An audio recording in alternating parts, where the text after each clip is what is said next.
संसद का मानसून सत्र 21 जुलाई यानी आज से शुरू हो गया है। ये सत्र 21 अगस्त 2025 तक चलेगा। सत्र का पहला दिन ही हंगामेदार रहा, क्योंकि लोकसभा की कार्यवाही शुरू होते ही विपक्षी दलों, खासकर कांग्रेस और इंडिया गठबंधन के सांसदों ने ऑपरेशन सिंदूर, भारत पाकिस्तान संघर्ष विराम, डोनाल्ड ट्रंप के युद्ध विराम दावों, बिहार में मतदाता सूची पुनरीक्षण और पहलगाम आतंकी हमले जैसे मुद्दों पर चर्चा की मांग को लेकर जोरदार नारेबाजी की। सांसद वेल में उतर आए, जिसके चलते लोकसभा को दोपहर 12 बजे तक स्थगित करना पड़ा। लोकसभा स्पीकर ओम बिरला ने विपक्ष के व्यवहार पर नाराजगी जताई और कहा कि ऑपरेशन सिंदूर जैसे महत्वपूर्ण मुद्दे पर प्रश्नकाल के बाद चर्चा होगी। उन्होंने सरकार की ओर से हर सवाल का जवाब देने का आश्वासन दिया, लेकिन पहले दिन के इस तरह के व्यवहार को अनुचित बताया। उन्होंने संसद की पुरानी गलत परंपराओं को तोड़ने और मर्यादा बनाए रखने की अपील की। सदन शुरू होने से पहले प्रधानमंत्री नरेंद्र मोदी ने संसद भवन के बाहर मीडिया से बात की। उन्होंने ऑपरेशन सिंदूर को भारत की सैन्य ताकत का प्रतीक बताया और कहा कि भारतीय सेना ने सिर्फ 22 मिनट में पाकिस्तान में आतंकी ठिकानों को पूरी तरह तबाह कर दिया। इस अभियान में मेड इन इंडिया हथियार और तकनीकों का उपयोग हुआ, जिसने भारत की स्वदेशी सैन्य क्षमता को दुनिया के सामने प्रदर्शित किया। पीएम ने दावा किया कि ऑपरेशन में तय किए गए सभी लक्ष्य 100% हासिल किए गए हैं।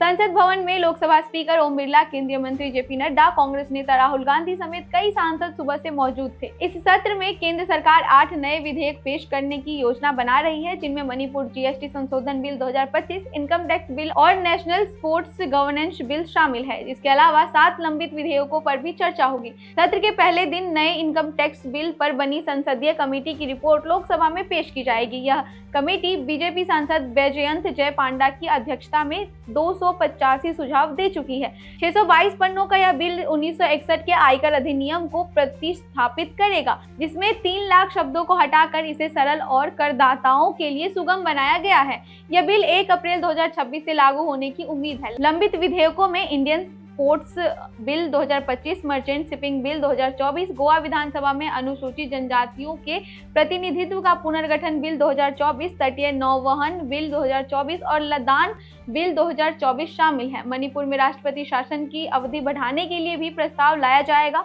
जो 13 अगस्त 2025 को खत्म हो रही है। मणिपुर की अनुदान मांगों से संबंधित विनियोग विधेयक भी पेश होगा।